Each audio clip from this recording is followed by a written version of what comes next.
একটা লোক বুকে হাত দিয়ে সাহস করে বলতে পারবে না আমার কোনো সমস্যা নাই। বলতে পারবে ভাই?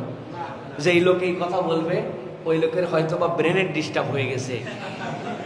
নামাজের আজান হওয়া মাত্র আপনি শার্ট করে এসে মসজিদে দাঁড়ায় যাচ্ছেন, যাকাত হিসাব করে আপনি পয়সা আদায় করে দিচ্ছেন, বছরকে বছর আপনি হজে চলে যাচ্ছেন, মসজিদ বিনির্মাণে আপনি টাকা দিচ্ছেন, কিন্তু আপনার উৎস কি? মানুষকে মরণযোগ্য খাবার, বিষাক্ত খাবার, হারাম খাবার, নাপাক জিনিস, ওই ব্যবসা দিয়া আপনি মানুষকে ধ্বংস করে দিচ্ছেন। ধ্বংস করে দিয়ে আপনি এই কাজ করতেছেন। একটা ব্যাখ্যা হচ্ছে প্রসেসিং ফুড যত মানুষ বেশি খাবে তত বেশি তার মধ্যে স্বভাব বিকৃত হয়ে যাবে, বরং ন্যাচারাল ফুড বান্দা যত বেশি খাবে এইটার সাথে বান্দার তবিয়তের সাথে সম্পৃক্ত থাকবে। এখন দেখবেন মানুষ খালি মিষ্টি খোঁজে। ও ভাই, আপনি তো রসগোল্লা খাবেন মিষ্টির দোকান থেকে, আপনি আমড়ার মধ্যেও মিষ্টি খুঁজেন, পেঁপের মধ্যেও মিষ্টি খুঁজেন, বড়ইয়ের মধ্যেও মিষ্টি খুঁজে, স্বয়ং তেঁতুলের মধ্যেও মিষ্টি খুঁজে। কথা ঠিক কিনা ভাই? তাই মিষ্টি মরিচ খোঁজে বান্দা। কি কোন জায়গায় আমরা গেছি ভাই? আপনি খেয়াল করে দেখবেন সব সিডলেস, কোনো কিছুর মধ্যে সিড নেই। কিরে ভাই, আল্লাহ সৃষ্টি করলেন এর মধ্যে সিড দিয়া, যে ওর বীজ থেকে আপনি বীজ পাবেন, এখন সব সিডলেস আপনার জন্য সিডলেস বানায় দিয়েছে, মানে বীজই ছাড়া সব হওয়া লাগবে আপনার। আপনি কেমনে এটা চাইলেন? এটা আজকা তো আম না।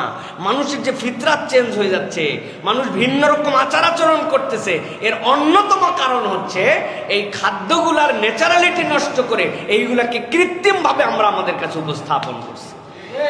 এই জন্য এইগুলা রুহানিয়াত নাই, এই খাদ্যের মধ্যে কোনো রুহানিয়াত নাই। আপনি দেখবেন আর খুঁজে পাওয়া যায় না ভাই। আগে খাদ্যের সিজন ছিল, ঠিক কিনা? এখন কোন সিজন আছে ভাই? সিজন নাই জন্য স্বাদ নাই। কপি 12 মাস পাওয়া যায়, ওরে সুবহানাল্লাহ। টমেটো 12 মাস পাওয়া যায়, আপনার যখন চাই তখন পাওয়া যায়। আমি এই জন্য অনেক চিন্তা ভাবনা করে বলছি, একটা ফলের প্রতি আল্লাহ এখন পর্যন্ত দয়া করছে। এই একটা ফল কেবল মাত্র 12 মাস পাওয়া যায় না। আল্লাহ যেন এদের মাথায় কোনো গবেষণার থেকে এটা যেন আল্লাহ না আনে, যে অন্তত লিচুটারে যেন 12 মাস না বানায়। যেটা আপনি নিজে খাবেন না, আপনার সন্তানকে খাওয়াবেন না, ওই খাবার আপনি মানুষকে খাওয়ায় দিচ্ছেন। এক গামলা ময়লা পানি, আপনি কল্পনা করেন তাহলে চোখ বন্ধ করে, যে মানুষ খাচ্ছে ওইটার মধ্যে আপনি প্লেট ধুচ্ছেন, প্লেটে দেখা যাচ্ছে প্লেট পরিষ্কার হয়ে যাচ্ছে, তেল উঠে গেছে, চর্বি উঠে গেছে, কিন্তু এক গামলার মধ্যে 100 জনের প্লেট আপনি ধুইয়া আপনি সার্ভ করে দিচ্ছেন, মানুষ না বুঝে খেয়ে নিচ্ছে। আপনার কি মনে হচ্ছে এটা তাইয়ে হচ্ছে? আপনি কেমনে বরকত প্রত্যাশা করেন? কেউ দেখতেছে না। আপনি আপনার গা ঘেমে গেছে, যে ঘামটা অপরের জন্য অরুচিকর, আপনি আপনার রুটিওয়ালাকে দিয়ে রুটি বেলাচ্ছেন, সে কপালের ঘাম এরকম করে মুছে আবার আটা ওইখান থেকে তুলে সে রুটি বেলতেছে। বরকতটা আপনার কোত্থেকে আসবে প্রিয় ভাইরা?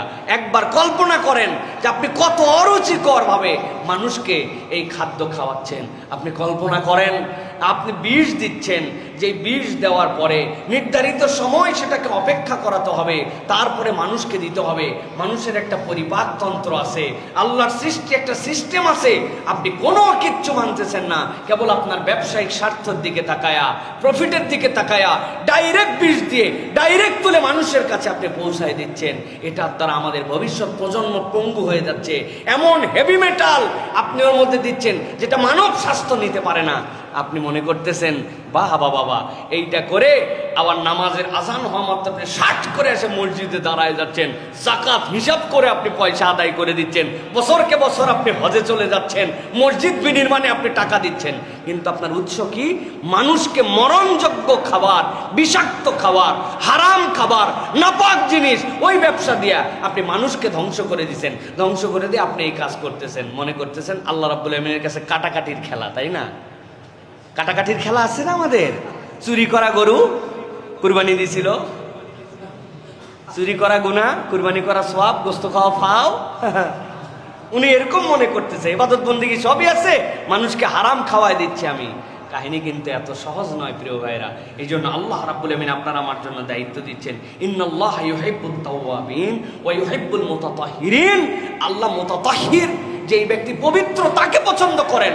আপনি যে কাজ করতেছেন, আকাম কুকাম করতেছেন, ওইটা আপনার পবিত্রতার মধ্যে যাচ্ছে না। এই বাংলাদেশে আগামী প্রজন্ম শেষ হয়ে যাবে, আমাদের বাচ্চা কাচ্চা শেষ হয়ে যাবে। এক প্রজন্ম যে আপনি আর কোনো সুস্থ লোক খুঁজে পাবেন না, ইতিমধ্যেই পাওয়া যাচ্ছে না। আপনি হাজার হাজার লোকের মধ্যে জিজ্ঞাসা করে দেখেন, ভাই আপনার কি কোনো রোগ বালাই আছে? একটা লোক বুকে হাত দিয়ে সাহস করে বলতে পারবে না আমার কোনো সমস্যা নাই। বলতে পারবে ভাই?